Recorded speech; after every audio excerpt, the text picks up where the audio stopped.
अस्सलामुअलैकुम, good morning. हमारा जो कोर्स है ऑर्गेनाइजेशनल बिहेवियर, उसका सेकेंड यूनिट हम आज पढ़ने जा रहे हैं, जिसका टाइटल है पर्सनालिटी या शख्सियत।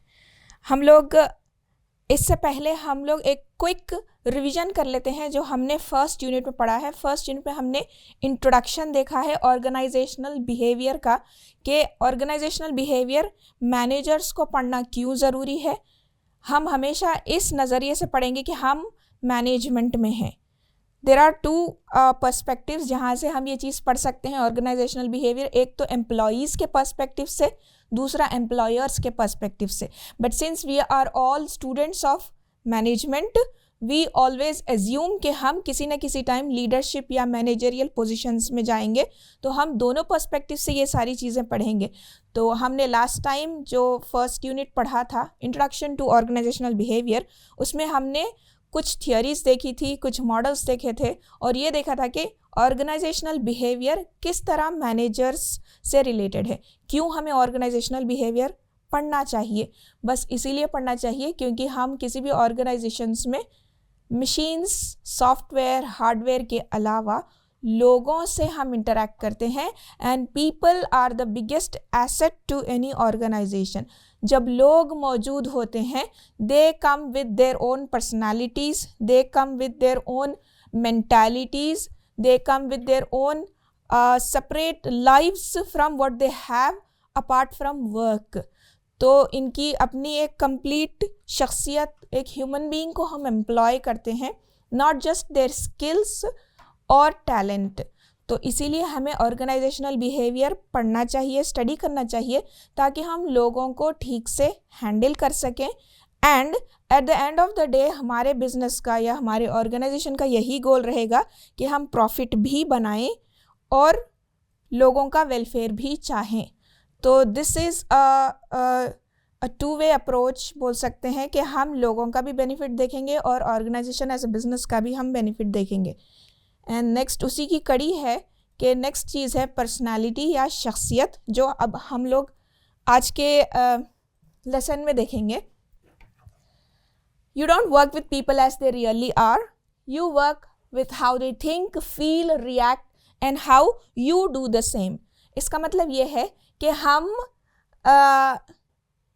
लोगों के सिर्फ टैलेंट या लोगों के सिर्फ स्किल के साथ काम नहीं कर रहे हैं, हम उनके सोच, वो लोग किस तरह से सोचते हैं, किस तरह महसूस करते हैं और किस तरह रिएक्ट करते हैं, उनका रद्द-ए-अमल क्या होता है, ये सारी चीज़ें कलेक्टिवली हम डील करते हैं या हम हैंडल करते हैं। एंड लोग जिस तरह से हमारे साथ रिएक्ट करते हैं या सिचुएशंस को रिएक्ट करते हैं, और हम वो सारे रिएक्शंस या उनकी मेंटालिटी या उनकी सोच या उनके फील जो महसूस करते हैं, उससे हम असर अंदाज होते हैं। उसी तरह दूसरे लोग भी हम जिस तरह फील करते हैं, हम जिस तरह सोचते हैं, हम जिस तरह रिएक्ट करते हैं, उससे असर अंदाज होते हैं। तो basically this is a big ecosystem of how people feel, how people react, how people think when they are in such a system. तो ये पूरा एक इकोसिस्टम है जहाँ पे हम लोगों की थॉट्स, सोच, लोगों की फीलिंग्स, एहसासात और लोगों के रिएक्शंस का मजमुआ है, ये हम बोल सकते हैं। नेक्स्ट, ऑस्कर वाइल्ड ने एक कोट कहा है कि give a man a mask and he will tell you the truth. इसका बेसिकली पूरा ये है, पूरा कोट ये है, a man is least himself when a man is least himself when he is not given a mask, when he give him a mask and he will tell you the truth। तो यहाँ पे बात ये है कि लोग जब उनको डायरेक्टली, जब कोई किसी चीज़ को या किसी सिचुएशन को फेस करने के लिए या किसी चीज़ में इंटरेक्ट करने के लिए बोला जाता है, तो वो लोग कंप्लीटली अपना पूरा पर्सनालिटी नहीं दिखाएंगे। आप उनको एक मास्क दीजिए and they will start telling you the truth. यहाँ पे मास्क का मतलब हम अगर मैनेजमेंट में लेंगे तो हम किसी रोल या पोजीशन को मास्क कहेंगे। तो अगर हम ऑस्कर वाइल्ड के इस कोट से जाएंगे, कोटेशन से जाएंगे, तो द थिंग इज, जब टेक दिस सिचुएशन, जब हम कोई चीज़ मालूम करना चाह रहे हैं तो वी डोंट से कि हमारे लिए ये इन्फॉर्मेशन हमें चाहिए, वी से कोई दोस्त पूछ रहा था, somebody was asking me, इसीलिए मैं आपको ये इन्फॉर्मेशन पूछ रहा हूँ so that I can go and tell him। But basically हम अपने लिए कई सारी ऐसी चीज़ें ऐसे सिचुएशंस में होते हैं जहाँ हम डायरेक्टली ये नहीं बोलना चाहते कि ये मेरे लिए मैं पूछ रहा हूँ, या मैं इस चीज़ को जानना चाहता हूँ, या मैं ये चीज़ बिजनेस डील करना चाहता हूँ। वो हम हाइपोथेटिकली किसी दोस्त को या किसी जानने वाले का एक मास्क सामने लगा के बोलेंगे कि कोई हमसे पूछ रहा था कि अगर हम बिज़नेस मर्जर करेंगे तो ये कितने में होगा या कैसे होगा। हम बेसिकली हम अपने लिए ये बातें कर रहे हैं, तो वहाँ जो हम किसी और का लाते हैं नाम, दैट इज़ अ मास्क। तो हम अपने मैनेजरल इकोनॉमिक्स में इस ऑस्कर वाइल्ड के कोट को इस तरह से रिलेट कर सकते हैं कि जो लोग होते हैं they come with different personalities, लेकिन हम उन्हें एक मास्क दे देंगे, एक पोजीशन दे देंगे, एक रोल दे देंगे, मैनेजर का रोल या HR का रोल या रिक्रूटमेंट ऑफिसर का रोल। तो ये जो रोल्स हैं वहाँ उस रोल के तहत वो लोग जो काम करेंगे या इस रोल के तहत उनकी जो पर्सनालिटी खुलेगी वो उनकी ट्रू पर्सनालिटी रहेगी। तो we are giving people a role so that they act truthfully. तो this is what we are going to see in this unit. अब ये है कि मैनेजर्स को पर्सनालिटी के बारे में क्यों पढ़ना चाहिए। हम तो किसी आदमी को उसके स्किल के बेसिस पे एंट्री देते हैं या उसके टैलेंट और उसके क्वालिफिकेशंस के बेसिस पे उसको जॉब देते हैं या टीम में शामिल करते हैं, but why study there personality? Because यहाँ पे देखिए हमें एम्प्लॉय बिहेवियर समझने की ज़रूरत है, because we are handling employees on a daily basis and employees तो हम इन जनरल ह्यूमन बीइंग्स का मूड, ह्यूमन बीइंग्स के सर्कमस्टांसेस, हालात and their mental situations, their physical ability varies from day to day. या सुबह में किसी का मूड अच्छा रहा, शाम में किसी वजह से कोई बहुत लो फील कर रहा है। तो ये जो चेंजिंग चीज़ें होती हैं, फ्लक्चुएशंस होते हैं, ये सारी चीज़ों को समझ के चीज़ों को हैंडल करना, सिचुएशंस को समझना and without harming the employee और द ऑर्गेनाइजेशन, मैनेजर को सारा काम निपटाना है। That is why managers have to study about personality. Next, हम वर्क प्लेस में डिफरेंसेस होते हैं, एवरीबडी इज़ डिफरेंट। जैसे कि लास्ट यूनिट में हमने देखा था every person is unique, I am unique, so are you, everybody is unique. तो इस यूनिकनेस की वजह से डिफरेंसेस होते हैं। There are differences based on thought perceptions, views, opinions, कई चीज़ें होती हैं। मैनेजर को सारी चीज़ें पढ़ना इसीलिए है पर्सनालिटी के बारे में, so that he knows how people react और interact with each other. Next, हम ये भी देखेंगे कि मैनेजर्स इसीलिए पर्सनालिटी के बारे में पढ़ेंगे ताकि को लीडरशिप में इफेक्टिवनेस आए। लीडर जब एक होता है टीम का तो that is fine, and but when he has a co leader, but when he has another person who is leading the team with him, तो उन दोनों के डिफरेंसेस ना हो, वो आपस में किस तरह से एमिकबली चीज़ों को सॉल्व करें, आगे अच्छे से टीम को बढ़ाएं, इसीलिए हमें पर्सनालिटी पढ़नी है। नेक्स्ट है टीम वर्क इम्प्रूव करना है, ताकि हम जो ऑर्गेनाइजेशन में काम कर रहे हैं या बिजनेस के लिए काम कर रहे हैं, हमारा गोल यही है कि at the end of the day हमें काम कंप्लीट करना है so that the business progresses.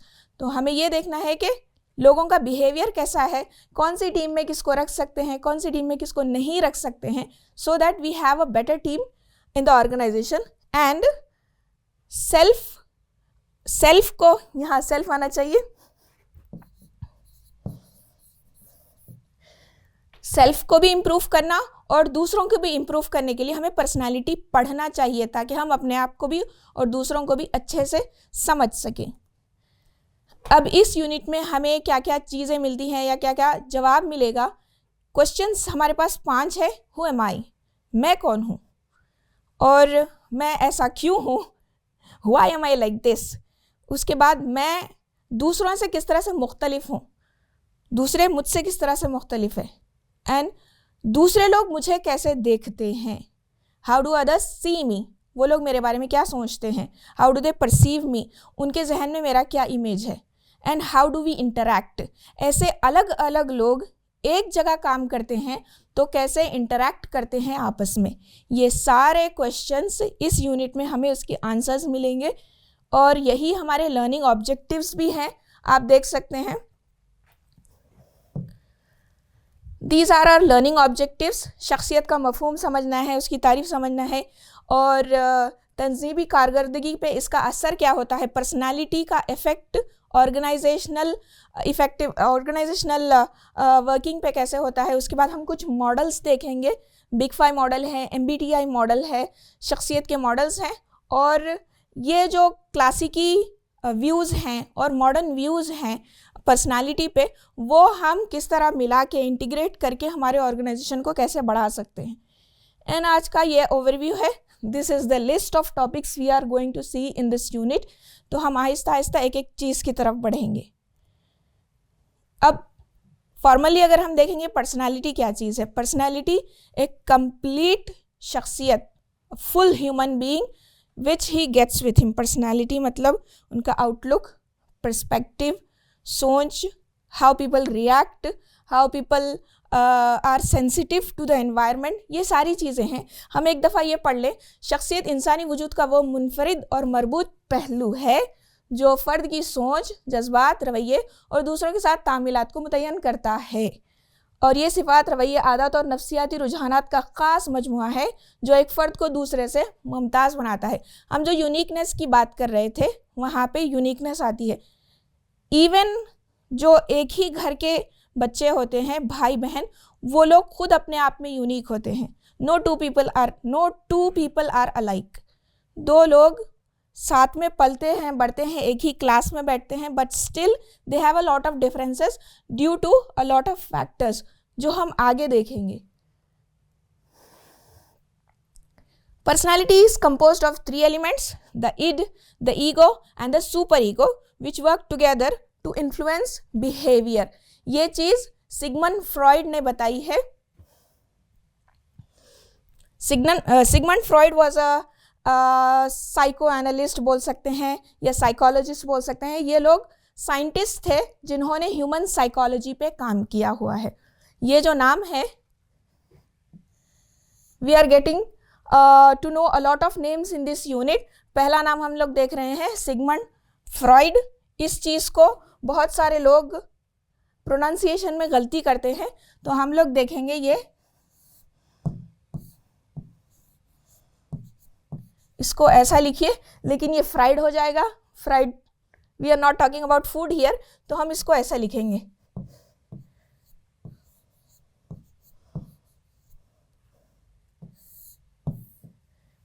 अब आप लोग आसानी से इसको पढ़ सकते हैं, या फिर if there are people who understand Hindi, उनके लिए आसानी है Freud. We have Sigmund Freud जिन्होंने ये डेफिनेशन दिया है, and this definition is widely accepted in the psychology world. Personality is composed of 3 elements, the id, the ego and the super ego. ये तीनों मिलके पर्सनैलिटी बनाते हैं। एंड नेक्स्ट, कार्ल यंग ने एक और, the next scientist is Carl Jung. नाम हम जे से लिखेंगे, लेकिन ये सारे लोग यूरोपियन हैं, ऑस्ट्रियन, जर्मनी वगैरह के, तो इनका नाम है, हम यंग पढ़ेंगे।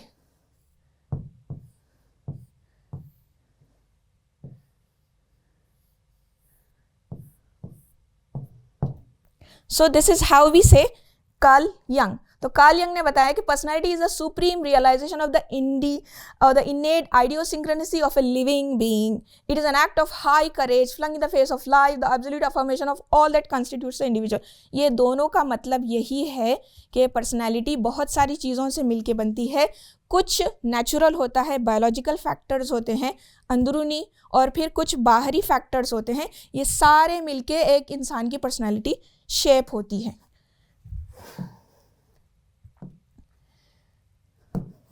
नेक्स्ट हम देखेंगे एक और डेफिनेशन है जिसे अमेरिकन साइकोलॉजिकल एसोसिएशन ने दिया है, APA। ये बहुत इजी और आसान लफ्ज़ों में है। Personality refers to individual differences in characteristic patterns of thinking, feeling and behaving. ये सेम चीज़ हमने डेफिनेशन में भी देखी थी कि थिंक, पहले स्लाइड में थिंक, फील एंड रिएक्ट। तो यहाँ पे थिंकिंग, फीलिंग एंड बिहेविंग, ये पूरे जो मिलके पैटर्न्स बनते हैं, उससे होते होते पैटर्न की वजह से एक पर्सनालिटी बन जाती है। तो ये इंडिविजुअल डिफरेंसेस होते हैं कैरेक्टरिस्टिक पैटर्न्स में, हर एक का पैटर्न अलग अलग होता है। इवन आप अगर ट्विन बच्चों को देख लें, ट्विन भाइयों को देख लें, उनकी पर्सनालिटी में भी डिफरेंसेस होते हैं। ज़्यादा सिमिलैरिटीज रहेंगी but still there are going to be differences, क्योंकि नेचर ने हर एक को यूनिक बनाया हुआ है। अगर हर कोई सेम हो जाता तो मतलब डाई हो जाती, जैसे डाई से हम लोग सेम चीज़ बनाते, but no, the creation is not that. जब हमें बनाया गया है तो हर एक को एक अलग अलग तरीके से अलग अलग पर्सनालिटी दे के बनाया गया है। That is why we all are unique. Next हम देखेंगे कि पर्सनालिटी के की कैरेक्टरिस्टिक खुसूसियात क्या हैं। कैरेक्टरिस्टिक्स ये हैं, पहला है कंसिस्टेंसी, मतलब पर्सनालिटी जिसकी एक दफ़ा हमको समझ में आ जाती है तो हमें लगता है कि ये कंसिस्टेंट है, मतलब सेम पर्सनालिटी चलती है over time, across time, across circumstances, across situations and across situations जहाँ पे लोग शामिल हैं या कोई और नया सिचुएशन आ गया। अगर किसी की पर्सनालिटी ऐसी है कि आर्टिस्टिक पर्सनालिटी है तो वो इंडिया में रहेगा, तब भी आर्टिस्टिक पर्सनालिटी उसकी दिख के आएगी। ऑस्ट्रेलिया जाएगा, यूएस जाएगा, he will carry the same personality. जगह की वजह से, अतराफ के लोगों की वजह से, सिचुएशंस की वजह से उसकी पर्सनालिटी में ऐसा अब्रप्ट चेंज नहीं आ सकता है। द थिंग इज, ये जो कंसिस्टेंसी है इसका मतलब है एकसां रहना, कांस्टेंट रहना। तो कंसिस्टेंसी ये चूंकि इंसान अपने अंदर लेके चलता है तो जहाँ जाएगा he will have this consistent behaviour. तो ये it will be stable across time and situations. फिर ये डिस्टिंक्टिवनेस है। बहुत सारे लोगों में कॉम्बिनेशंस होते हैं ट्रेट्स के या खुसूसियात के। आर्टिस्ट होगा और ट्रैवल करना चाहेगा और म्यूज़ियम्स में उसको शौक़ रहेगा, ऐसे आपको कई लोग मिलेंगे, लेकिन हर एक के अपने अपने कॉम्बिनेशंस अलग अलग हैं।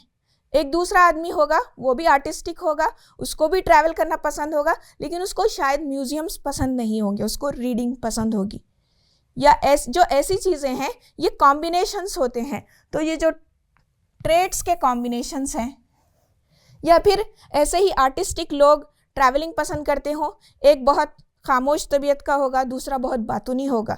तो ये जो ट्रेट्स के कॉम्बिनेशंस हैं, ऐसे बहुत सारे कॉम्बिनेशंस हैं जिसकी वजह से उनको एक यूनिक पर्सनालिटी बन जाती है, यूनिक साइकोलॉजिकल प्रोफाइल बन जाता है। तीसरा है प्रेडिक्टेबिलिटी।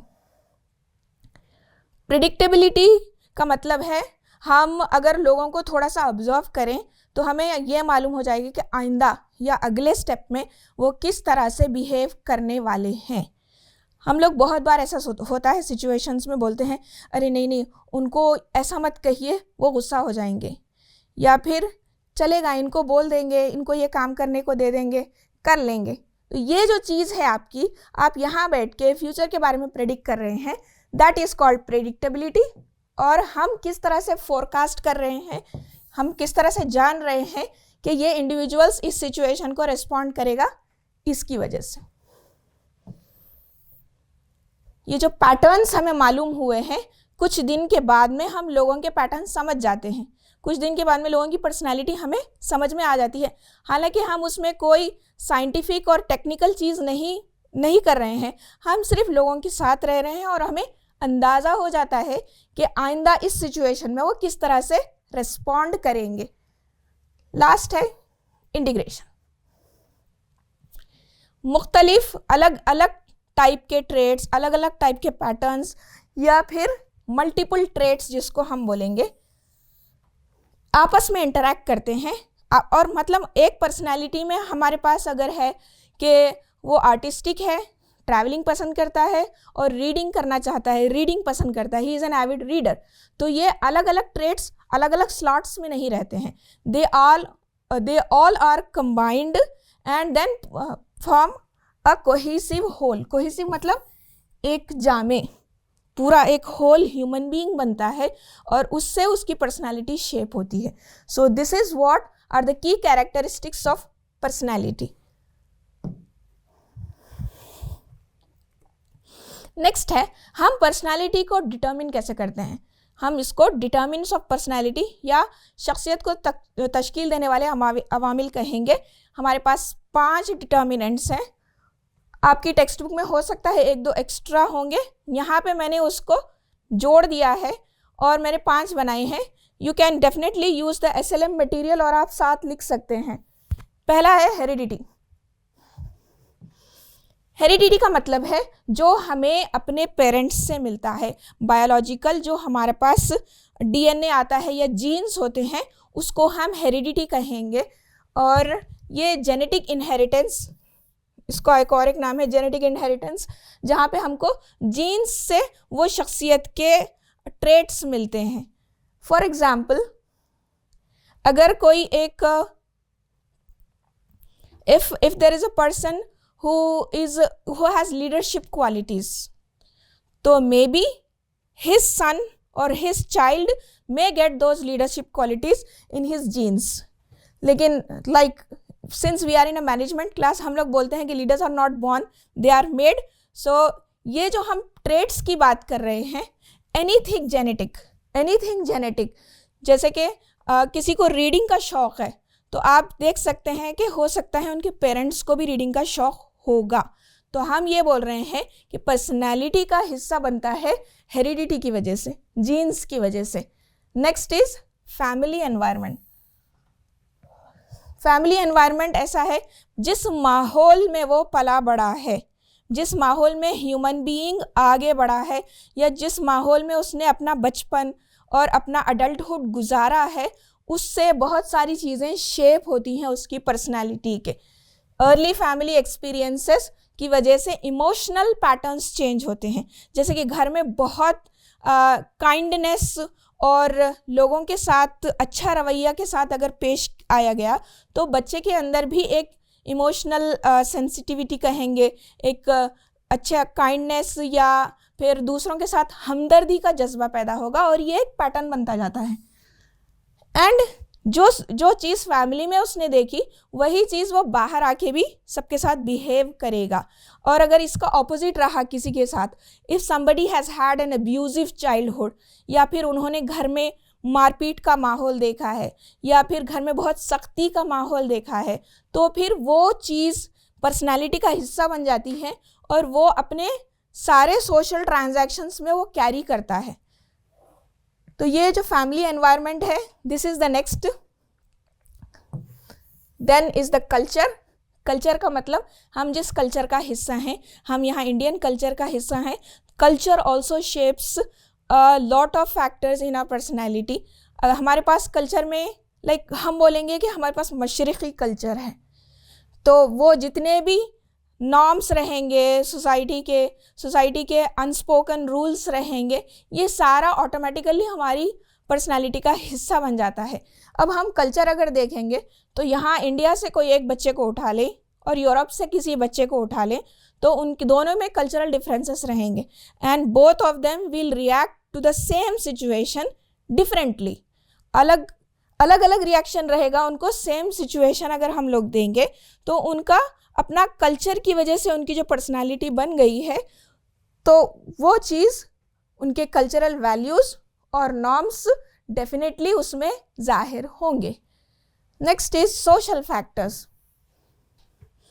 सोशल फैक्टर्स का मतलब है बच्चे या बड़े जनरली ड्यूरिंग चाइल्डहुड जिन दोस्तों में रहते हैं, जिन लोगों में रहते हैं, पीयर बोलेंगे इनको, पीयर ग्रुप बोलेंगे, या फिर उनको जो माहौल मिला है उसकी वजह से society, outside of the family जो सोसाइटी मिली है, जो स्कूल में उनके दोस्त मिले हैं या फिर ट्यूशन क्लास में या स्पोर्ट्स टीम में उनके साथ जो भी रहे हैं उसके साथ उनको जो सोशल इंटरेक्शंस रहे हैं उससे भी पर्सनालिटी बनती है. Next is life experiences. हर बच्चा, हर इंसान लाइफ के कई चीज़ें एक्सपीरियंस करता है, and these life experiences also add a layer to the personality. तो ये भी पर्सनैलिटी को तश्कील देने का एक फैक्टर है। So these are basically 5 factors which definitely affect the making of a personality of a human being. Most of the time ये बोला जाता है कि जितने भी आप बचपन में आपको फ्रेम कर दिया गया या मोल्ड कर दिया गया तो आप सारी ज़िंदगी वैसा ही रहेंगे। Most of the time it is not true, क्योंकि हम इंसान हैं और हमको रोज़ाना कुछ ना कुछ नया एक्सपीरियंस होता है, उससे हमारी पर्सनैलिटी शेप होती रहती है। और ये जनरली कहा जाता है कि 30 साल की उम्र के बाद पर्सनालिटी में एक ठहराव आ जाता है। Yes, that is true, but उसके बाद हमें छोटे छोटे जो भी एक्सपीरियंसेस होंगे उससे फिर हमारी पर्सनालिटी थोड़ा थोड़ा मोल्ड होती रहती है, थोड़ा थोड़ा चेंज होती रहती है। बट बेसिक जो हमारा बेसिक क्या बोलेंगे उसको, जो डिसाइडिंग फैक्टर है वो ये सारे डिसाइडिंग फैक्टर्स है, हेरिडिटी है, फैमिली एनवायरनमेंट है, ये सारी चीज़ें मिलके पर्सनालिटी मालूम हो जाती है हमको कि किसी की क्या पर्सनालिटी होगी।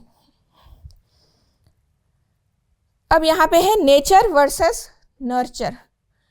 लोग बोलते हैं कि जिस माहौल में रख दो वो वैसा हो जाता है, दैट इज़ ट्रू।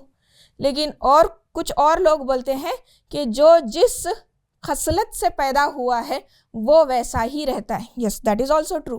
बट हमारे पास इंसानों की जो नेचर है वो किसी न किसी एनवायरनमेंट में नशोनुमा पाती है। हम किसी एक नेचर का इंसान ले लें और किसी दूसरे एनवायरनमेंट में उसको पला बड़ा करें तो फिर उसका थोड़े से चेंजेस आएंगे। बट यहाँ पे हम ये देख रहे हैं कि जेनेटिक इन्फ्लुएंस 40 to 60% होगा और बाकी का इन्फ्लुएंस एनवायरमेंटल इम्पैक्ट होगा। तो 40 to 60% जेनेटिक रहेगा और बाकी का जो 60 to 40% है वो एनवायरमेंटल इम्पैक्ट रहेगा।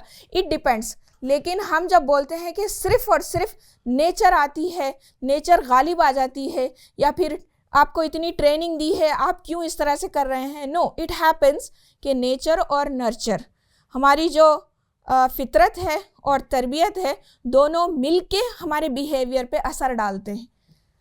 अब जेनेटिक इन्फ्लुएंस में जैसे हमने देखा हेरिडिटी और मेजर पर्सनालिटी ट्रेट्स यहीं से बन जाते हैं। उसके बाद एनवायरमेंटल इम्पैक्ट में होता है society, peer group, culture, life experiences, ये बाकी की पर्सनालिटी को मोल्ड करने में हिस्सा अदा करते हैं।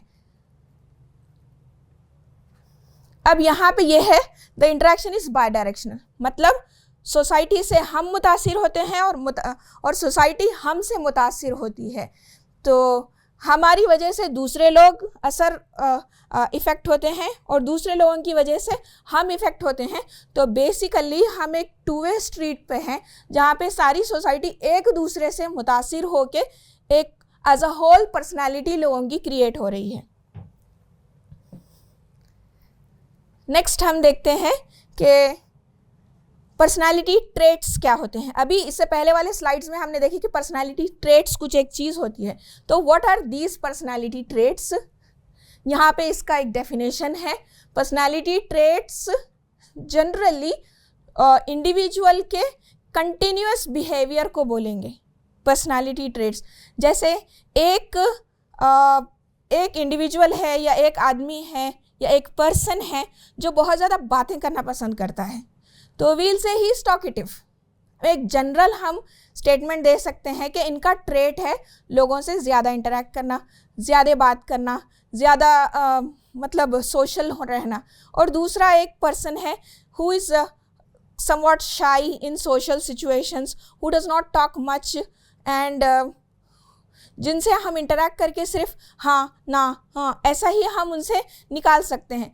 तो ये जो पर्सनालिटी का ट्रेट बन जाता है, हिस्सा बन जाता है मुस्तकिल रवैयों की वजह से, मतलब कॉन्स्टेंटली एक के बाद एक रोज़ाना ये जो पैटर्न होता है, कांस्टेंट और कंसिस्टेंट पैटर्न होता है, उसको हम ट्रेट कहेंगे। इसमें वही सेम चीज़ आएगी, फिर जज्बाती रुझानात आएंगे और रद्द अमल आएगा, how people react to different situations. और हम ट्रेट इस तरह से भी बोल सकते हैं कि किसी को सेम, दो लोगों को सेम बात कहेंगे, एक को बहुत जल्दी गुस्सा आ जाएगा उसी बात पे, दूसरा थोड़ा सा खामोश बैठेगा, तहम्मुल से काम लेगा, तो हम बोलेंगे कि हाँ इनके अंदर सब्र है ज़्यादा, इनको गुस्सा जल्दी आता है। ये सारी जो चीज़ें हैं ये ट्रेट्स कहलाएंगी। तो ये पूरा पर्सनालिटी का हिस्सा है। इनको हम सिंपल उर्दू में खुसूसियत कहेंगे। खुसूसियत, that is a trait we are talking about. और हम ये देखते हैं कि ट्रेट्स जनरली मुस्तकिल होते हैं, मतलब इनके अंदर कोई ड्रास्टिक चेंज नहीं आ जाता है, बिल्कुल भी नहीं आ जाता है, क्योंकि it is the way a person is made, that is all. तो उसको चेंज करना बहुत मुश्किल है एंड ये मुस्तकिल चीज़ है। और मुख्तलिफ हालात में किसी तरह के भी हालात दे दें, मोस्ट ऑफ द टाइम ये ट्रेट्स वैसे ही जाहिर करते हैं लोग जैसे उनका किसी और सिचुएशन में होगा। सिचुएशन ए में भी वैसा ही उनका रहेगा, सिचुएशन बी में भी वैसा ही रहेगा। कुछ लोग होते हैं बहुत सुलझे हुए, बहुत ऑर्गेनाइज्ड, बहुत काम टाइप के होते हैं, और दूसरे लोग होते हैं छोटी छोटी सिचुएशन में भी गड़बड़ कर देते हैं। तो ये जो चीज़ें हम सब, and I know everybody has been with somebody like this, हर कोई हर ऐसी शख्सियत से कहीं ना कहीं एक्सपीरियंस कर चुका है। तो वी नो इट कि हम बोलते हैं कि हाँ अगर इनको बड़ी से बड़ी इस तरह का कोई टास्क दिया जाए, बड़ा से बड़ा काम दिया जाए, तो भी एक्सेप्ट करके उसको कामली खामोशी से अंजाम देंगे। और हमें पता है कि दूसरा एक आदमी है, उसको छोटा सा भी एक काम दे दे तो गड़बड़ शोर करके मतलब ऐसा जो डिफरेंस है ये चीज़ों का, तो हम बोलेंगे कि इनकी पर्सनालिटी का ट्रेट है कि सब्र से और सुकून से काम करते हैं। और इनकी पर्सनालिटी का ट्रेट हम बोलेंगे कि छोटी सी चीज़ों में भी, हर सिचुएशन में भी थोड़ा सा गड़बड़ करेंगे या शोर करेंगे। That is what we call personality traits. अब नेक्स्ट, मेजर पर्सनालिटी ट्रेट्स क्या होते हैं, मतलब अहम खुसूसियत, पर्सनालिटी को का एक बड़ा हिस्सा ये ट्रेट्स होते हैं। इसमें होगा सेल्फ कॉन्फिडेंस या खुद एतमादी, देन नेक्स्ट होगा मिलनसारी, फिर जिम्मेदारी का एहसास, रिस्पॉन्सिबिलिटी लेना, तहम्मुल मिजाजी, पेशेंस, इख्तराई मिजाज, क्रिएटिविटी, जज्बाती तवाज़ुन, इमोशनल स्टेबिलिटी, मतलब कोई छोटी चीज़ हो गई तो ज़ोर ज़ोर से रो देना, या फिर बड़ी से बड़ी चीज़ में भी आप आराम से उसको हैंडल करना, इमोशनली ओवरवेल्म नहीं होना। तो ये सारी चीज़ें पर्सनालिटी का मेजर ट्रेट है या मेजर खुसूसियात है। डिसाइसिवनेस, फैसला साजी की सलाहियत, कुछ लोग होते हैं जो शॉपिंग पे जाएंगे और 2 घंटे के बाद भी एक भी टी शर्ट नहीं ख़रीद पाएंगे, डिसीजन ही नहीं ले पाते हैं, ये ले लें ये ले लें। और कुछ लोग होते हैं जो बड़े बड़े डिसीजंस होते हैं उसके प्रोज एंड कॉन्स देख के टाइमली फैसले लेते हैं। तो ये हर किसी में डिफरेंस है, हर किसी का अपना अपना फैसला लेने की सलाहियत होती है। And then we have this leadership traits. Leadership traits मतलब क़ायदाना सलाहियत, किसी टीम को, किसी ग्रुप को लीड करने की सलाहियत कुछ लोगों में होती है, कुछ लोगों में वो सलाहियत नहीं होती है। Some are very good followers, some are very good leaders. तो ये हम जो पर्सनालिटी के ट्रेट्स देख रहे थे, खुसूसियात देख रहे थे, ये कुछ लिस्टेड हैं, कुछ की लिस्ट है, और भी ऐसे ट्रेट्स होते हैं, लेकिन हम मेजर पर्सनालिटी का जो मेजर हिस्सा है या पर्सनालिटी की जो मेजर ट्रेट्स होते हैं वो यहाँ पे लिस्ट किए हैं। और ये 7-8 चीज़ें मेजर हिस्सा है पर्सनालिटी का या मेजर ट्रेट्स कहेंगे हम लोग। नेक्स्ट इज हम किस तरह से इसको समझ सकते हैं। तो फिर वही बात है, इसको थोड़ा सा अलग अंदाज में बताया है यहाँ पे। ये है कि कंसिस्टेंट टेंडेंसीज। कंसिस्टेंट टेंडेंसीज मतलब लगातार यकसा किस्म का बिहेवियर, लगातार यकसा किस्म का झुकाव, एक उस तरह का रद्द अमल, इसको हम लोग पर्सनालिटी ट्रेट्स कहेंगे।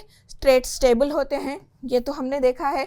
सिचुएशनल वेरिएबिलिटी हो सकती है, कुछ सिचुएशंस में थोड़ा थोड़ा वेरिएशन हो सकता है, लेकिन बहुत लार्ज स्केल पे वेरिएशंस नहीं देखा गया है। And then we have definitely individual differences. We do have individual differences, जहाँ पे सेम सिचुएशन सेम टाइप के लोग होते हैं, लेकिन फिर भी कभी कभी उनका आउटलुक थोड़ा सा डिफरेंस होता है, या फिर वो लोग जिस तरह से काम कर रहे हैं, काम करने का तरीका अलग होगा. We might have the same people, same type of people, same category of people, but still they may have their own individual differences. किस तरह से लोग सिचुएशन को हैंडल करेंगे, किस तरह से लोग किसी प्रॉब्लम का हल निकालेंगे, किस तरह से लोग लोगों को डील करेंगे, तो ये प्रॉब्लम्स को सॉल्व करेंगे, ये सारी चीज़ें इसमें आ जाती हैं. नेक्स्ट इज हमारे पास है अब लोग किस टाइप के होते हैं, उनको हमें कहाँ कैटेगराइज करना चाहिए. ये चीज़ हमें मायर ब्रिग्स टाइप इंडिकेटर से मिलती है. मायर्स ब्रिग्स दो लोग थे, मतलब इज़ाबेल ब्रिग्स मायर्स और कैथरीन कुक ब्रिग्स, ये दोनों, she is the daughter and she is the mother, और इन दोनों ने मिलके इस थियोरी पे काम किया है. क्योंकि जब इज़ाबेल ने पढ़ा, कार्ल यंग की पर्सनालिटी के बेसिस की जो बुक थी वो पढ़ी, तो इज़ाबेल को लगा कि ये बहुत मुश्किल है आम लोगों को समझने के लिए. तो इन दोनों ने मिलके एक थियोरी या इंडिकेटर वाला लिस्ट निकाली, जिसमें उन्होंने 16 टाइप के इंडिकेटर्स बताए, 16 टाइप्स बताए हैं. इंडिकेटर्स तो ये हैं, 16 पर्सनालिटी टाइप्स बताए हैं, जिनमें हम सारी दुनिया के लोगों को क्लासिफाई कर सकते हैं. ये है एक्स्ट्रावर्जन वर्सेस इंट्रोवर्जन, ये इंडिकेटर्स हैं. एक्स्ट्रावर्जन मतलब खुल के बात करना, बहुत मिलनसार होना, sociable and kind of openly बोलना, फ्रैंकली, स्ट्रेट फॉरवर्ड. और ये इंट्रोवर्ट का मतलब होता है खामोश रहना, थोड़ा शर्मीले रहना और बात खुल के बोल नहीं सकना, और खामोशी, और they would want their own space. That is what introversion is all about. Sensing and intuition. Sensing का मतलब है कुछ सेंस करना. यहाँ पे कुछ फैक्ट्स हैं, कुछ कॉन्क्रीट सॉलिड चीज़ें अवेलेबल हैं, एविडेंस अवेलेबल है, उसके बेसिस पे आप सेंस कर रहे हैं. इंट्यूशन का मतलब है पॉसिबिलिटीज़, बस गट फीलिंग या सिक्स्थ सेंस जिसको हम बोलते हैं, दैट इज़ इंट्यूशन. लोग ये दोनों में से कोई एक कैटेगरी में हम इनको क्लासीफाई कर सकते हैं. Next is thinking versus feeling. कुछ लोग सोचते हैं, थिंक करते हैं, मतलब लॉजिकली चीज़ों का हल निकालते हैं या लॉजिकली समझते हैं कि ओके इसका कंक्लूजन ये हो सकता है, लेकिन दूसरे लोग फील करते हैं, मतलब इनका इमोशनल क्वोशंट ज़्यादा होता है, इमोशनल इंटेलिजेंस ज़्यादा होती है. सोचने की जगह पे वो लोग फील करते हैं. हम जैसे बोलते हैं ना, जहन से सोचना और दिल से सोचना, उसमें यही चीज़ है, थिंकिंग वर्सेस फीलिंग. लास्ट है जजिंग वर्सेस परसीविंग. जजिंग मतलब बाहर की दुनिया देख के, बाहर के फैक्ट्स या अभी जो हाथ पे या सामने आपके अवेलेबल हैं, उस फैक्ट से कंक्लूजन निकालना, या उस फैक्ट के बेसिस पे किसी सिचुएशन को या किसी पर्सन को जज करना. परसीविंग का मतलब है हम देख रहे हैं कि ये तो आउटवर्ड चीज़ें हैं, लेकिन इसका अंडरलाइंग मतलब ये हो सकता है. सिर्फ आउटवर्ड चीज़ें देख के नहीं, उसके पीछे का मीनिंग निकालना, that is called as perceiving. तो ये जो हमारे पास इंडिकेटर्स हैं, इसको मायर ब्रिग्स, जिसको हम MBTI बोलेंगे, मायर्स ब्रिग्स टाइप इंडिकेटर्स, जिसके 16 पर्सनालिटी के टाइप्स निकले. अब हम इससे पहले की स्लाइड में जो देखे हैं उसमें है E, ये I यहाँ पे दिया हुआ है, T, F, S, N, J, P. तो इन लोगों ने किस तरह से क्लासीफाई किया लोगों को. हम अपने आप का भी हम एक पर्सनालिटी टेस्ट ले सकते हैं based on some questions. Online test available हैं इसके, but there is a catch here. आज मॉडर्न साइंटिस्ट या मॉडर्न साइकोलॉजिस्ट ये बोल रहे हैं कि ये जो MBTI है, ये एक हैंडी टूल है लोगों को क्लासीफाई करने का या लोगों को अपनी पर्सनालिटी का एक ब्रॉड एरिया जानने का. बट ये लोग बोल रहे हैं कि ये पूरी तरह से साइंटिफिक टेस्ट नहीं है, इट इज़ सूडो साइंटिफिक. क्योंकि हम कैसे सबको सिर्फ 16 कैटेगरीज में क्लासीफाई कर सकते हैं, but it is still a very nice basic test to know आपकी कौन सी कैटेगरी में फॉल होते हैं। आप सिर्फ MBTI पर्सनालिटी टेस्ट ऑनलाइन करके डालिए, आपको कई ऐसे वेबसाइट्स मिलेंगे जहाँ पे आप जाके ये पर्सनालिटी टेस्ट ऑनलाइन बैठ के ले सकते हैं, और फिर आपको एक लास्ट में एक इंडिकेटर वो पर्सनालिटी का वो आ जाएगा और मालूम हो जाएगा कि इसमें कौन सी पर्सनालिटी आपकी है। ये एक टेबल है, 16 पर्सनालिटीज़ हैं, इसमें आप लोग देख सकते हैं, और पर्सनालिटीज़ का जितना भी पूरा डिटेल है you can get either from some website और फ्रॉम द रेफरेंसेस जो मैंने यहाँ पे दिए हैं। अब हम नेक्स्ट थियोरी या नेक्स्ट मॉडल को जाते हैं, the big 5 personality model. This personality model is a scientific approach, जहाँ पे हम पर्सनालिटी के बारे में जान सकते हैं। It provides a comprehensive empirically driven framework, मतलब ये साइंटिफिक तरीके से प्रूफ किया गया है कि मॉडर्न टाइम्स में ये मॉडल हम अगर लेके पर्सनालिटी असेस करना चाहें तो ये एक अच्छा फ्रेमवर्क है या एक अच्छा मॉडल है। तो हम ये देखेंगे कि इसमें बिग 5 में क्या चीज़ें हैं, वो 5 चीज़ें हैं, और चूँकि इसका ये जो 5 चीज़ें हैं उनका पहला लेटर OCEAN है, हम जो आगे की स्लाइड में देखेंगे, इस वजह से इसको ओशन मॉडल भी कहा जाता है।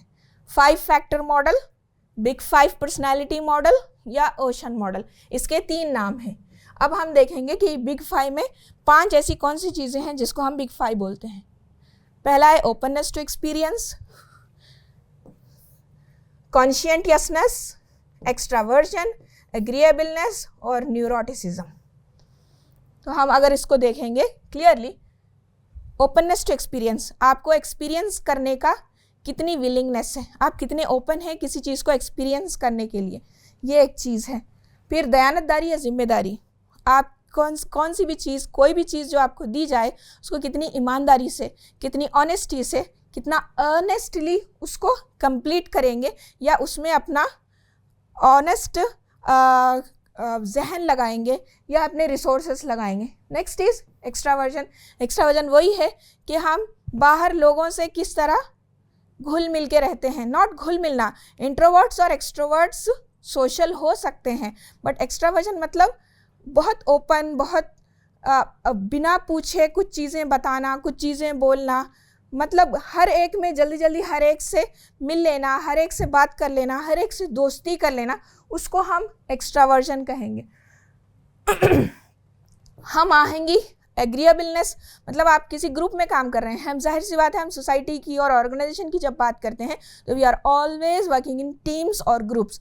हम अकेले कहीं पे भी काम नहीं कर सकते हैं, man is a social animal. तो हमारे पास जो भी चीज़ें होंगी हम सोसाइटी के पर्सपेक्टिव से देखेंगे, टीम के पर्सपेक्टिव से देखेंगे, ग्रुप के पर्सपेक्टिव से देखेंगे। तो एक ग्रुप में अगर आपको रखते हैं तो आप कितनी हद तक बाकी के सारे लोगों के साथ एग्री होते हैं किसी भी ओपिनियन पे, किसी भी मामले पे, किसी भी सल्यूशन पे, तो उसको एग्रीएबलनेस बोलते हैं। कुछ लोग ऐसे होते हैं जहाँ पे जो जिस टीम में भी जाएंगे वहाँ पे हर किसी से डिसएग्री करेंगे, तो एट द एंड क्या होता है, लोग कतराते हैं उनको अपनी टीम में लेने से, बोलते हैं कि इनको राज़ी करना बहुत मुश्किल है। तो ये जो एग्रीएबलनेस की डिग्री होती है ये थोड़ी सी ज़्यादा होनी चाहिए कि हम जब मेजॉरिटी होती है या फिर उसके साथ हम एग्री करें, या फिर हमारे पास उतनी सलाहियत होनी चाहिए कि हमारा ओपिनियन हम दूसरों को बताएं, उसके फ़वायद बताएं और बाकी सबको राज़ी करवा लें।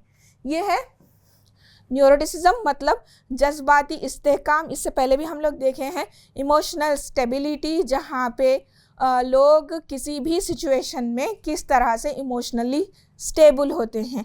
बॉस ने डांट दिया तो रो लिए, वहाँ पे प्रमोशन नहीं मिला तो सबसे नाराज़ होकर बैठ गए, दिस इज़ नॉट इट। तो ये जो चीज़ें हैं हमको कल्टीवेट करना ज़रूरी है, that is why it is called as the big 5 model. और ये पांचों चीज़ें हमारे किसी भी ऑर्गेनाइजेशन में एम्प्लॉई के लिए भी काम आएंगी, एम्प्लॉयर के लिए भी काम आएंगी। नेक्स्ट हम ये देखेंगे कि पर्सनालिटीज़ की थियोरीज क्या हैं। हमारे पास 5 थियरीज हैं and we have very little time to cover it, तो हम लोग बहुत फास्ट तरीके से जाएंगे।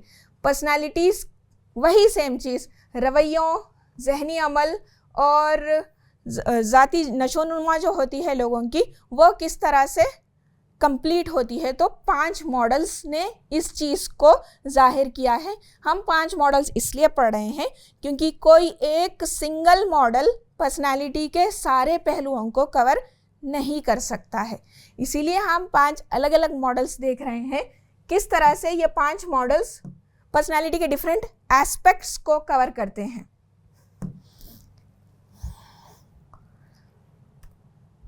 पहला है साइको एनालिटिक थियरी, जो सेम सिगमंड फ्रॉइड ने दी। सिगमंड फ्रॉइड का नाम हमने कुछ देर पहले देखा है। तो इनका बोलना है कि personality is shaped by unconscious forces and early childhood experiences. Sigmund Freud का कहना है कि बचपन के जो तजुर्बात होते हैं और जो गैर शऊरी तौर पे हमारे जहन में चीज़ें बैठती हैं, उसकी वजह से पर्सनालिटी फ्रेम हो जाती है। बट ये थियरी सिर्फ पास्ट में देख रही है। पास्ट में ये थियरी बोलती है कि आज मैं जो हूँ वो सिर्फ मेरे बचपन के एक्सपीरियंसेस की वजह से हूँ। तो ये जो the theory is looking backward, तो यहाँ पे हमारा जो प्रेजेंट है और फिर बचपन के बाद जितने भी एक्सपीरियंसेस हुए वो इस थियरी में कवर नहीं किया गया है। तो इसीलिए हमको फिर अगली थियरी देखनी पड़ेगी। हाँ, इनका की आइडिया ये है कि behaviour reflects inner psychological conflicts, not just logic. बचपन में किसी का somebody might have had an abusive childhood, उसका आपको उनकी अडल्टहुड में जाहिर मिलता है, उसका एक डिस्प्ले मिलता है कई सिचुएशंस में। और बचपन में किसी को किसी चीज़ से डरा दिया गया तो वो डर कैरी होता है आगे की लाइफ में। तो यहाँ पे सिगमंड फ्रॉइड बोलते हैं कि सिर्फ लॉजिक से नहीं बल्कि साइकोलॉजिकल कॉन्फ्लिक्ट्स जिससे उसकी नशोनुमा हुई है बचपन से या अंदर उसके जो चल रहा है, तो उसकी वजह से उसका बिहेवियर जाहिर होता है। और ये फ्रॉइड का आइसबर्ग मॉडल है जो कॉन्शियस और अनकॉन्शियस दोनों को यहाँ पे लेके आता है। यहाँ पे ईगो है, सुपर ईगो है और इड है। ये सारा अनकॉन्शियस माइंड हो जाता है, ये आधा आधा अनकॉन्शियस आधा कॉन्शियस, इस तरह से ये पूरा मिलके पर्सनालिटी बन जाती है। नेक्स्ट है बिहेवियरल थियरी B.F. स्किनर की। ये जो थियरी है हमने यूनिट 1 में भी देखी थी ये थियरी, जहाँ पे हमें मालूम है कि अगर कोई इंसान है उसको किसी काम के लिए रिवॉर्ड मिलता है तो वो काम ज़्यादा करता है, वो उस तरह का काम ज़्यादा करता है। और सेम इंसान को किसी और काम के लिए पनिशमेंट मिलता है तो वो टाइप का काम कम कर देता है। रिवॉर्ड्स और पनिशमेंट के बेसिस पे आदमी का बिहेवियर होता है, ये स्किनर ने बताया था। और इनका की आइडिया है personality is the result of observable behaviour shaped by reinforcement. बार बार यही चीज़, हमने एक बार कोई चीज़ की डांट खाई, दूसरी बार कोई चीज़ की डांट खाई, तीसरी बार हम फिर वो काम नहीं करेंगे और फिर हमें मालूम हो जाएगा कि हमारे ऑर्गेनाइजेशन में या हमारे टीम में कोई एक ऐसा काम करेंगे जिससे हमें अवार्ड मिलेगा, रिवॉर्ड मिलेगा या शाबाशी मिलेगी, हम वही तरह का काम करेंगे। जैसे कि डेडलाइन पे चीज़ें सबमिट कर देना, हमें मालूम है डेडलाइन पे चीज़ें सबमिट कर देने से boss will be happy, the team will be happy and then finally I will be happy. तो ये सारी चीज़ें उनको मालूम है, द एम्प्लॉई, द पर्सन, तो he will start doing this again and again, repeated reinforcement उसको बोलते हैं। तो ये है स्किनर की थियरी। और स्किनर की थियरी हम लोग एक एक्सपेरिमेंट से करे थे, ये स्किनर बॉक्स है, आप लोग गौर से देखिए, ये सेम चूहा है जो लास्ट टाइम था। तो वही है कि अगर वो एक बटन दबाता है उसमें से खाना आता है तो वो बार बार वो बटन दबाएगा, और दूसरा बटन दबाता है उसको शॉक लगता है तो वो बटन दबाने से परहेज करेगा, गुरेज करेगा। सो that is what Skinner showed us. Next theory है ह्यूमनिस्टिक थियरी। ह्यूमनिस्टिक थियरी या इंसानी नज़रिया जिसको हम बोलेंगे, ये इंडिविजुअल चॉइस पे फोकस करेगा। इसका की आइडिया है humans are inherently good and motivated to realize their full potential. यहाँ पे रॉजर्स और मैस्लो की थियरी ये है कि इंसान अच्छे ही होते हैं, बेसिकली ये बुरे नहीं होते हैं, और अगर इनको थोड़ा सा मोटिवेट किया जाए, थोड़ा सा पुश किया जाए, तो ये और अच्छी चीज़ों की तरफ जा सकते हैं। मोटिवेशन, ये जो सेल्फ कॉन्सेप्ट, सेल्फ एस्टीम है, हम अगले स्लाइड में देखेंगे कि इसका मैस्लो का जो थियरी है उसको हम पिरामिड की शक्ल में लाए हैं। यहाँ पे 5 लेवल्स हैं। पहला लेवल है फिजियोलॉजिकल नीड्स, उसके बाद है safety needs, love and belonging, esteem और सेल्फ एक्चुअलाइजेशन। यहाँ पे आपको पूरा उसका डिटेल्स मिलते हैं। फिजियोलॉजिकल नीड मतलब बेसिक ज़रूरतें, रोटी कपड़ा और मकान, जिसको हम बेसिक ज़रूरतें बोलते हैं। फिर नींद वगैरह, ये सारी चीज़ें हैं फिजियोलॉजिकल नीड्स में। तो मैस्लो ने ये बताया कि अगर हमारी बेसिक ज़रूरतें पूरी नहीं होती हैं तो हम आगे की तरफ नहीं जा सकते हैं।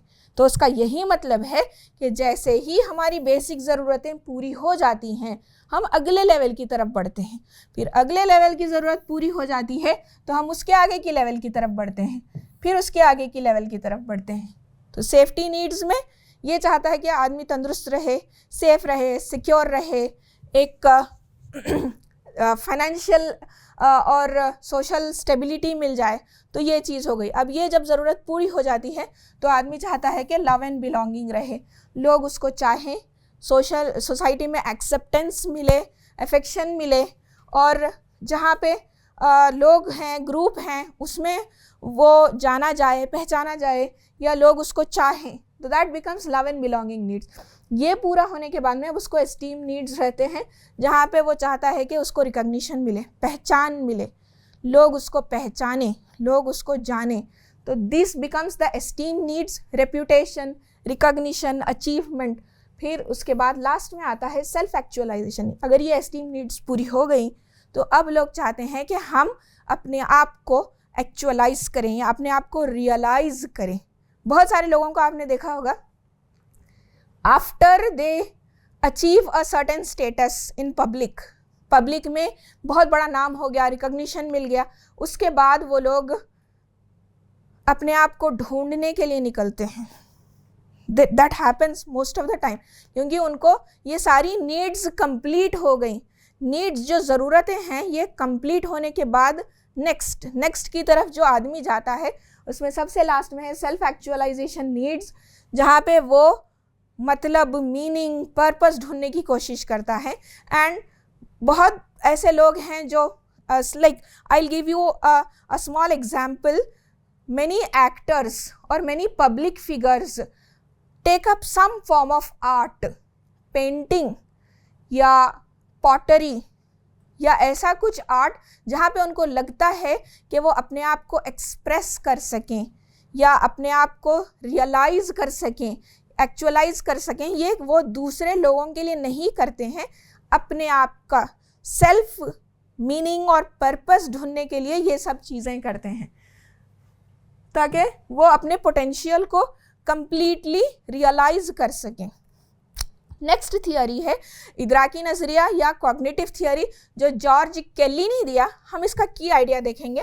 Personality is based on how a person perceives and interprets reality. मतलब रियलिटी है, इदराक मतलब हमें रियलिटी का एहसास हो रहा है, रियलिटी का रियलाइजेशन हो रहा है, इसके बेसिस पे हम किस तरह से रिएक्ट करेंगे या हम इसके बेसिस पे किस तरह से सोचेंगे, ये रियलिटी है। इसको हम कैसे परसीव कर रहे हैं, समझ रहे हैं, और फिर उसी के बेसिस पे हम रिएक्ट कर रहे हैं। दैट इज़ व्हाट जॉर्ज केली says, it is how individuals think, interpret and make sense of the world. आपके अतराफ की दुनिया, आपके अतराफ का माहौल, उसको आप किस नज़रिए से देखते हैं, तो उसी बेसिस पे हम रिएक्ट करेंगे। तो जॉर्ज केली का ये मानना है। नेक्स्ट है जॉर्ज केली का, हमारे पास this is small diagram, self explanatory है, तो हम अगली थियरी की तरफ जाएंगे। We have social cognitive theory given by Albert Bandura. तो इनका की आइडिया है personality is formed through reciprocal interaction. Not passive learning. Passive learning मतलब दूर से देख के बैठे हैं, बस ऑब्जर्व कर रहे हैं, लोग अपना अपना काम कर रहे हैं और लोगों के काम करने को देख के हम काम करना सीख रहे हैं। No, he says no, this does not happen. जब तक आप उस काम में नहीं जाएंगे, आप उस काम में नहीं हिस्सा लेंगे, इंटरैक्ट नहीं करेंगे उस माहौल से, तब तक आप वो चीज़ें सीख नहीं सकते हैं। सो अल्बर्ट बैंड्यूरा सेज पर्सनैलिटी कैसे बनती है? इंटरैक्शन से, रेसिप्रोकल इंटरैक्शन से। ऑब्जर्वेशन करने के बाद आप उसको एक्ट करें, इमिटेट करें। So that is how personality forms. Yes, see, we have this environmental factors, behavioral patterns. This ये भी है कि हम जहाँ पे 3 अलग अलग चीज़ें ले रहे हैं, एनवायरमेंटल फैक्टर्स, पर्सनल फैक्टर्स और बिहेवियरल पैटर्न्स, ये तीनों किस तरह ओवरलैप होते हैं। जब एनवायरमेंटल फैक्टर पर्सनल फैक्टर से ओवरलैप होता है तो पर्सन एनवायरमेंट इन्फ्लुएंस होता है, आदमी का, इंडिविजुअल का और एनवायरमेंट का। फिर हम बिहेवियरल पैटर्न्स को लेंगे एनवायरमेंटल फैक्टर्स से, तो हमें बिहेवियर एनवायरमेंट इन्फ्लुएंस आएगा। फिर पर्सनल फैक्टर्स और बिहेवियरल पैटर्न्स लेंगे तो पर्सन बिहेवियर इन्फ्लुएंस आएंगे। जब ये तीनों ओवरलैप होंगे तो रेसिप्रोकल डिटर्मिनिज्म आएगा। मतलब एनवायरमेंटल फैक्टर्स, पर्सनल फैक्टर्स और बिहेवियरल पैटर्न्स तीनों मिलेंगे तो जब जाके ये मॉडल का आएगा। तो बैंड्यूरा सेज के सारी चीज़ें मिलेंगी और पर्सन या इंडिविजुअल इंटरैक्ट करेगा इस एनवायरनमेंट से, तब जाके वो उसकी पर्सनालिटी बनती है। Next we have the Johari window. इसको हम उर्दू में तो लिख रहे हैं कि ये जौहरी है, but it is basically not an Urdu word. ये उर्दू का वर्ड नहीं है। ये जो चीज़ है, ये 2 लोग हैं इंग्लिश जिनका नाम जोसेफ लुफ्ट और हैरिंगटन इंघम, ये दोनों ने मिलके ये थियोरी दी या एक विंडो बताया है, जो हम लोग अगले स्लाइड पे देखेंगे। तो इन दोनों के नाम को लेके जो और हैरी, यहाँ पे तो कैपिटल्स में लिखा हुआ है, आप लोग सिंपल इसको कैपिटल जे करके JOHARI लिख सकते हैं। It is a Johari window. अगर बोलने में हमको जौहरी अच्छा लग रहा है तो हम जौहरी विंडो बोल सकते हैं, because we are in India. So the thing is, ये दोनों लोगों ने ये जो मॉडल है 1955 में हमको दिया और इसमें विंडो बताई जहाँ पे 4 चीज़ें हैं, open area, blind area, hidden area, unknown area. यहाँ पे चारों के एक्सप्लेनेशंस हैं। ओपन एरिया मतलब हमको भी पता है, दूसरों को भी पता है, हमारे पर्सनालिटी का वो हिस्सा, राइट।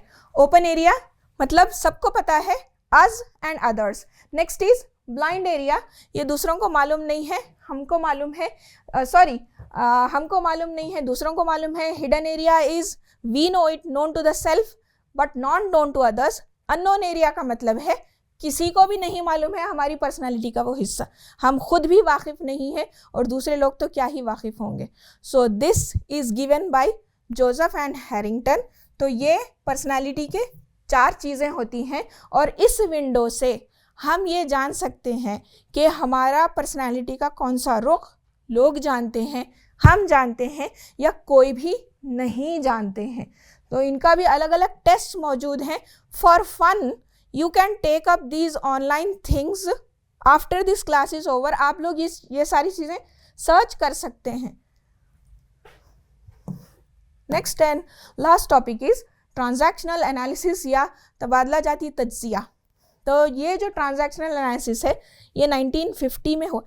आप let me tell you, at in the 20th century, मतलब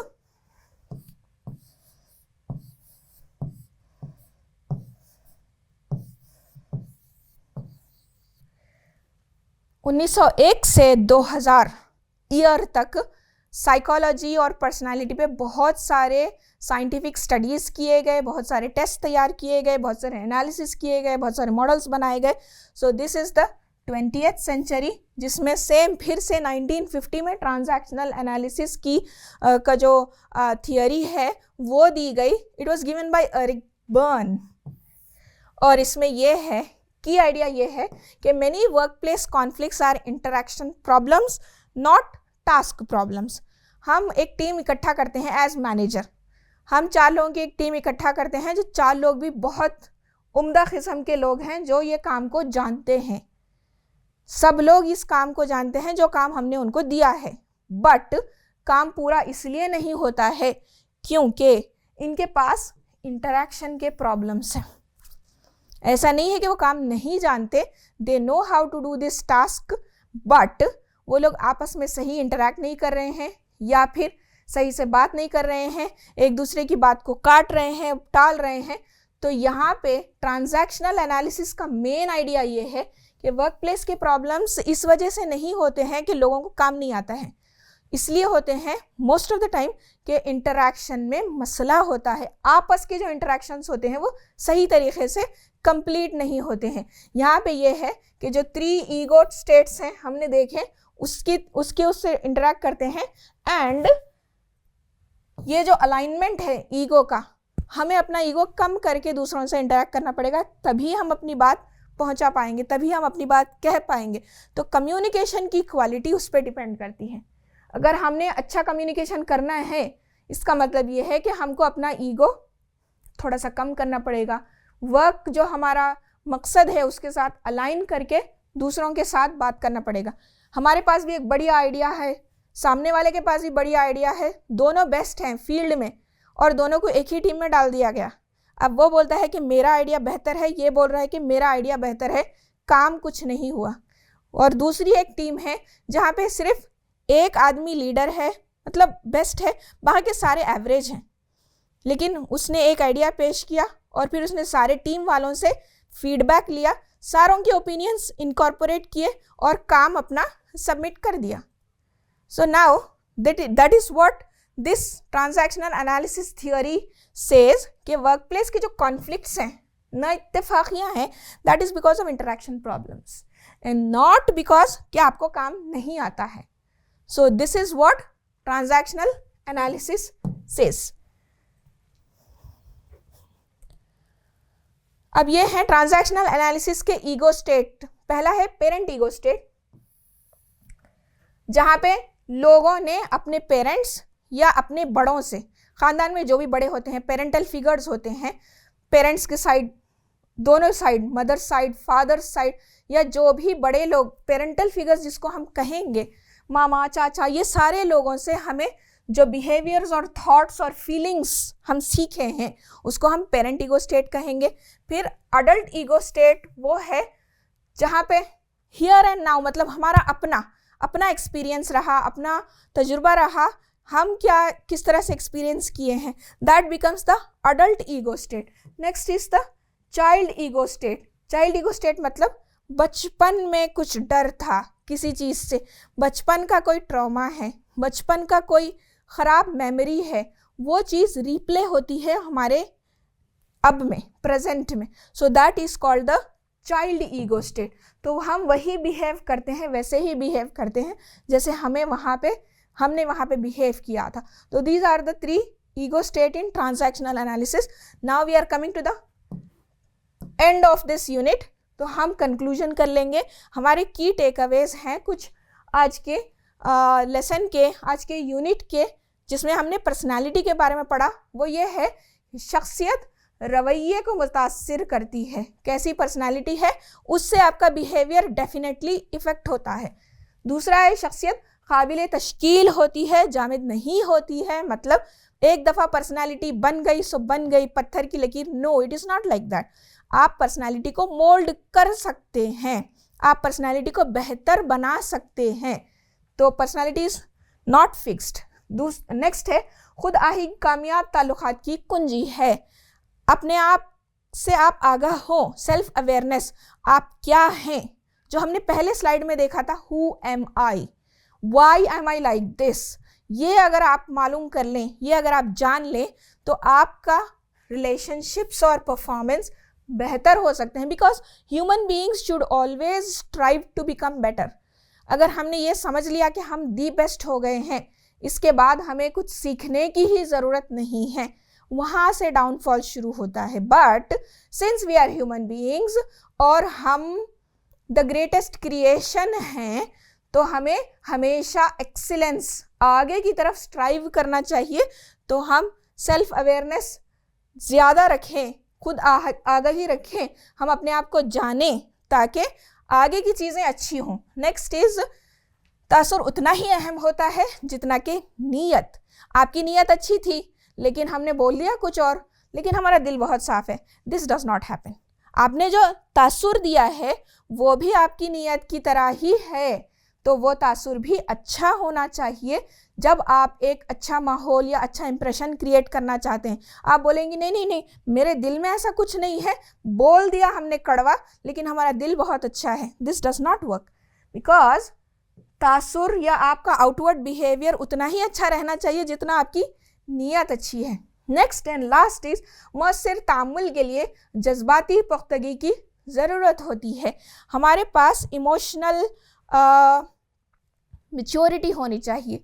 लोगों से किस तरह किसी भी सिचुएशन में इमोशनल हैंडल करना है, इमोशनल क्राइसिस में या ऐसी सारी चीज़ों में हमें मैच्योर होना चाहिए, ताकि हम इंटरेक्शन लोगों से जो इंटरेक्ट करते हैं, लोगों के साथ बिहेव करते हैं, वो इफ़ेक्टिव रहे।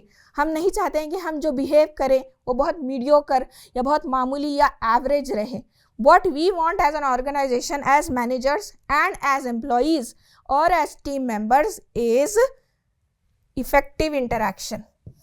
तो इन चीज़ों के लिए इमोशनल मैच्योरिटी की ज़रूरत होती है, बहुत ज़्यादा बड़ी डिग्रियों की नहीं, बट आप अपने एनवायरनमेंट से, अपने माहौल से अवेयर रहें, इमोशनली स्टेबल रहें, मैच्योर रहें, लोगों के साथ अच्छा से बिहेव करें।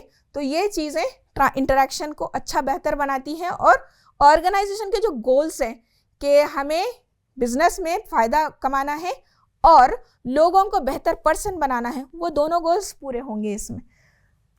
तो नेक्स्ट हमारे पास रेफरेंसेस हैं। आप लोग यहाँ पे जो ब्लू में है वो सारी चीज़ें डाउनलोड कर सकते हैं। दैट इज़ बाय रॉबिन्स, ये अवेलेबल है ऑनलाइन। ये by Schultz, this is also available online. और ये तो हमारा SLM है जो हमारी किताब है ऑर्गेनाइजेशनल बिहेवियर की, ये भी आप डाउनलोड कर सकते हैं। I will share this PPT with you in the WhatsApp group शाम तक, ताकि आप लोग इस चीज़ों को डाउनलोड कर लें। इंग्लिश में है ये चीज़ें, बट हमारे पास बहुत सारे टूल्स हैं जिसको हम, जो हमें पैराग्राफ या जो हमें पैसेज अच्छा लगता है उसको हम उर्दू में ट्रांसलेट कर लें या समझ जाएं ये चीज़ों को, या एज इट इज़ लेके गूगल लेंस से हम उर्दू में कर लें। तो you have so many options here. ये सिर्फ रेफरेंसेस है जहाँ पे आप ये सारी चीज़ें जो हमने मॉडल्स और थियोरीज पढ़े हैं उसके बारे में आगे जान सकते हैं। So that is all for today. हम लोग इंशाल्लाह अगली क्लास में नेक्स्ट यूनिट पढ़ेंगे। Thank you all, see you next time.